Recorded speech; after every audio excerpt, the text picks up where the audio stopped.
Se tem uma coisa que eu aprendi de cara com meu patrono foi que a educação liberta. Meu nome é Carolina Ávila, sou pesquisadora do IFPE Campus Recife, interessada no campo das ciências humanas e feliz por vir aqui apresentar a todos o meu plano de atividade.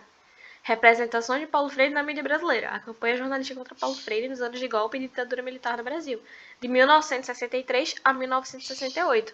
Sou orientada pelo professor doutor História, Dimas Brasileiro Veras. O plano de atividade do qual apresento a vocês visa analisar a campanha jornalística movida contra nosso Paulo Freire no contexto do golpe dos primeiros anos do período mais obscuro do Brasil, a ditadura militar. Desde a década de 60, que diversos grupos conservadores fazem uso de práticas de desinformação, sobretudo midiáticas falsas, o que hoje conhecemos como fake news, para destruir a imagem e o pensamento do educador pernambucano e de outras lideranças do campo da esquerda brasileira. Todas essas ações culturais da classe dominante contribuíram para a repressão de Freire e para diversas outras violações de direitos humanos no desenrolar de 64. Falando de uma maneira mais abrangente, essa pesquisa ela visa trazer à tona aspectos inéditos sobre a biografia do autor de Pedagogia do Oprimido e sobre a história do Brasil República, colocando como base os conflitos socioculturais e políticos travados pelo povo brasileiro, entre classes, grupos dominantes e oprimidos, sujeitos, tudo isso com base no projeto de pesquisa Mundos do Trabalho, Cultura, Poder e Resistência em Pernambuco, dos séculos XIX e XX.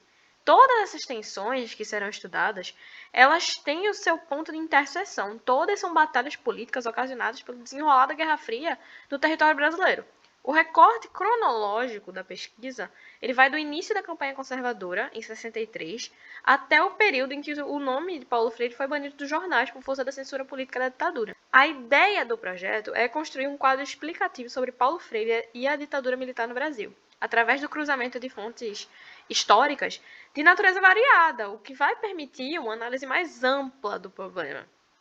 Todo esse acervo documental que será estudado, ele vai complementar a investigação central da pesquisa, que é de como os jornais da época representavam Paulo Freire em suas páginas com um filtro conservador de anticomunismo e intolerância.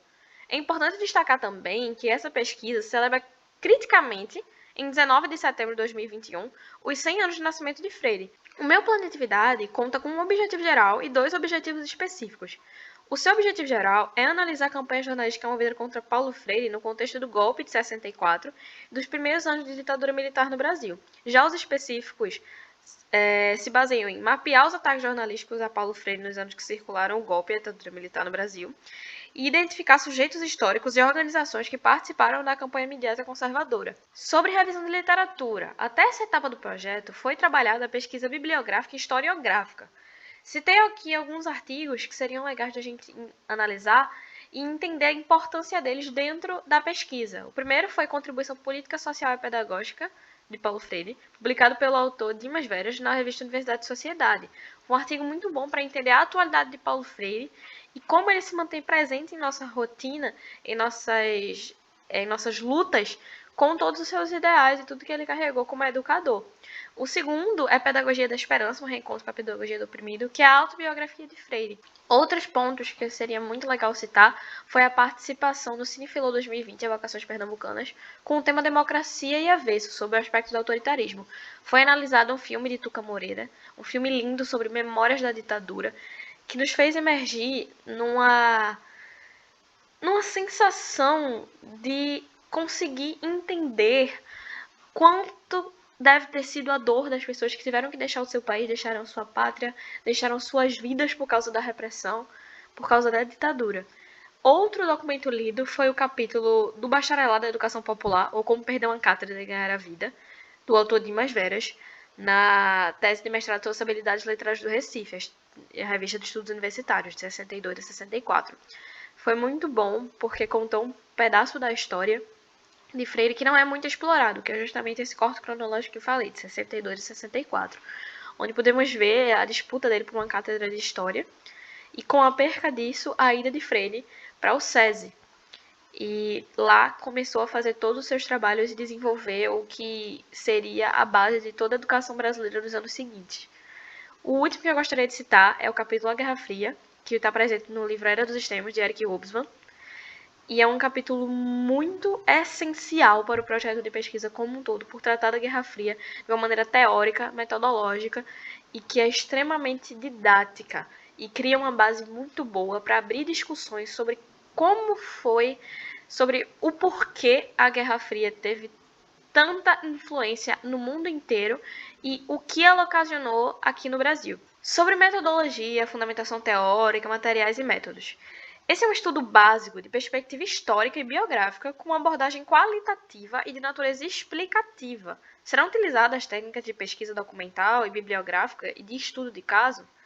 E, de maneira geral, esse plano de atividade fundamenta-se em 3 pilares: no arsenal metodológico da historiografia, especialmente na história sociocultural, na nova história política e da biografia histórica. Esses 3 pilares eles oferecem metodologias e teorias capazes de mobilizar fontes, temas e problemáticas pouco estudadas, como as biografias, a opinião pública, a mídia, os intelectuais, representações sociais. E todas essas abordagens elas se conectam pela necessidade de compreender as transformações do ambiente educacional e cultural através das lutas travadas no cotidiano por grupos de sujeitos históricos, com suas diferentes estruturas de classe, raça, gênero e outras categorias de hierarquia social.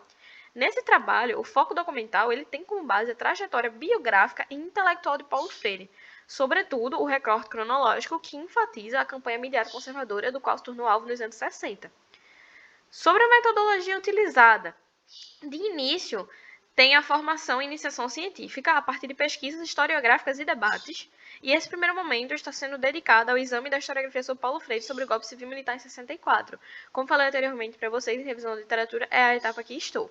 Dessa forma, estou lendo e analisando diversos textos de caráter teórico e metodológico. A segunda etapa ela consiste na investigação da documentação primária jornalística. A ideia é mapear as várias faces da campanha mediática contra Freire e as possíveis manifestações de solidariedade ao educador.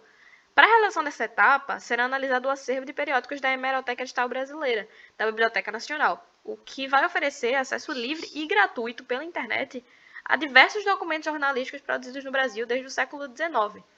A terceira fase metodológica é analisar a documentação pesquisada para mais adiante, numa quarta etapa do projeto, escrever o relatório parcial de iniciação científica. O quinto momento é dedicado a identificar, na documentação que foi levantada, quais atores históricos e organizações participaram da campanha midiática. Essa fase é baseada por pesquisa bibliográfica e pelo Arquivo Digital do Centro de Pesquisa e Documentação de História Contemporânea do Brasil, o CPDOC. Sobretudo, o Dicionário Histórico Biográfico Brasileiro. O sexto ponto vem para complementar as 5 etapas anteriores, com a apresentação dos relatórios da Comissão Nacional da Verdade e da Comissão Estadual da Verdade e da Memória do Helder Câmara.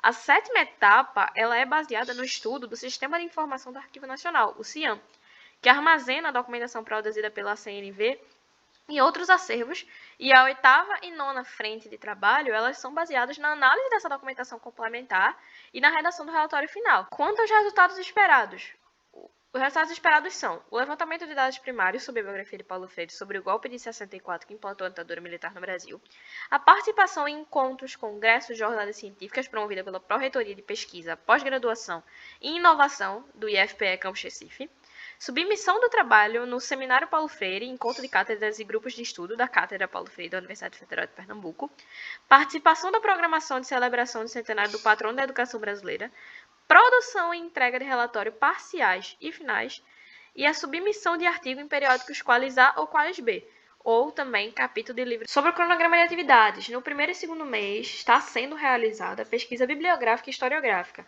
Terceiro, quarto e quinto meses de pesquisa vai ser uma pesquisa no acervo da Hemeroteca. No sexto, vai ser análise dessa documentação para, no sétimo, escrever o relatório parcial. No oitavo, a pesquisa vai ser no CPDOC. No nono, na CNV, que é a Comissão Nacional da Verdade. No décimo, vai ser a pesquisa no acervo dos sistemas de informação do Arquivo Nacional, o CIAM. 11º, vai ser a análise de toda essa documentação para completar com o relatório parcial e escrever, no 12º mês, a redação do relatório final. Sobre referências, aqui estão algumas referências que eu posso citar como exemplo e que são de extrema importância para a base de todo o plano de atividade.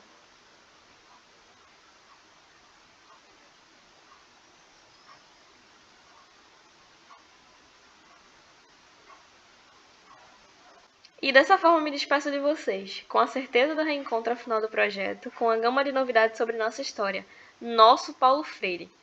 Estamos todos unidos para a preservação da verdade, da ciência e a pesquisa no IFPE. E o IF é uma forte ferramenta do jovem com sede de saber, de pesquisar e de contribuir para toda a comunidade. Agradeço pela atenção, um abraço a todos.